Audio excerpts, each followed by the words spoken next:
Après 2 semaines de négociations sur les changements climatiques ici à Sharm el-Sheikh, les groupes de partis ont réussi hier à mettre en place un mécanisme financier pour faire face aux pertes et dommages. Ces pertes et dommages, ce sont les impacts irréversibles des changements climatiques que nos pays sont en train d'expérimenter depuis des décennies. Ce que nous avons obtenu hier dans le cadre de la COP27 est historique, dans la mesure où depuis plus de 3 décennies, les pays africains, mais également les autres pays en développement, les petits États insulaires, sont en train de se battre pour la reconnaissance politique de ces pertes et dommages-là dans le cadre des négociations climatiques, mais également pour l'accès à des financements spécifiques pour pouvoir y faire face. C'était très compliqué, certains n'y croyaient pas. Quelques mois avant l'ouverture de la COP, les gens se doutaient même qu'on allait avoir cette question-là inscrite à l'agenda de la COP27. Les États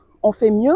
donc c'est historique, mais c'est grâce également à la mobilisation des acteurs de la société civile du Nord et du Sud. C'est historique parce que ce qu'on a vu cette semaine ici à Sharm el-Sheikh, c'est l'engagement, l'unité et la solidarité du groupe des G77 et de la Chine qui regroupe plus de 134 pays en voie de développement, qui a parlé d'une seule voix jusqu'à la dernière minute et qui a réussi à décrocher cet accord historique sur la question des pertes et dommages. Ce qu'il faudrait également comprendre, c'est que c'est un processus. Un comité transitoire va être mis en place pour réfléchir sur l'opérationnalité de ce mécanisme financier dont les pays en développement vont être très bien représentés. Ce qu'il faut également, d'ici la prochaine COP qui aura lieu à Dubaï, c'est que